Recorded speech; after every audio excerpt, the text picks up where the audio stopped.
பித்ரு பூஜை ரசம். பித்ருக்களுக்கு நமக்கு ரசம் இந்த முறையில் பண்ணி நம்ம கொடுத்தோம்னா ரொம்ப சந்தோஷமாக சாப்பிடுவா. அந்த பித்ரு பூஜை ரசம் எப்படி பண்ணணும் அப்படின்னாக்க, சீரகம் 2 ஸ்பூன், மிளகு 2 ஸ்பூன், மிளகா 2 ஸ்பூன், தேங்காய் கொஞ்சம் நல்லா ஒரு கைப்பிடி அளவு தேங்காய், கருவேப்பிலை 4 ஈர்க்கு.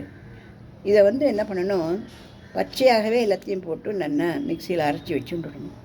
அப்புறம் கெட்டியாக புளியை நல்லா கொஞ்சமாக ஒன்று புளியை போட்டு நல்லா 2 டம்ளர் தண்ணியில் கரைச்சி நல்லா கொதிக்க விட்டு, அந்த கொதிக்கிற புளி ஜலத்தில் இந்த அரைச்சி விட்ருக்கோம் இல்லையா, இது எல்லாத்தையும் போட்டு நல்லா கரைச்சி 3 வாசனையாக வர சமயத்தில் கடுகு தாளிச்சுட்டு, பயத்தம்பருப்பு இருக்கு இல்லையா, பயத்தம்பருப்புடைய தண்ணி, பயத்தம்பருப்பு கொதித்து தண்ணி இருக்குல்ல, மேலே பயத்தம்பருப்போட ஜூஸு, அந்த ஜூஸ் இதில் ஊற்றி விளாவி அழகாக மூடி வச்சிடணும்.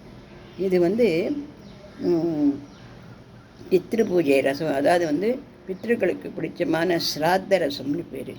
இதில் வடைகளை கூட தட்டி ஊற வச்சு வைக்கலாம், இல்லை வெறுமையை கூட இந்த ரசத்தை நம்ம பித்ருக்களுக்கு கொடுக்கலாம்.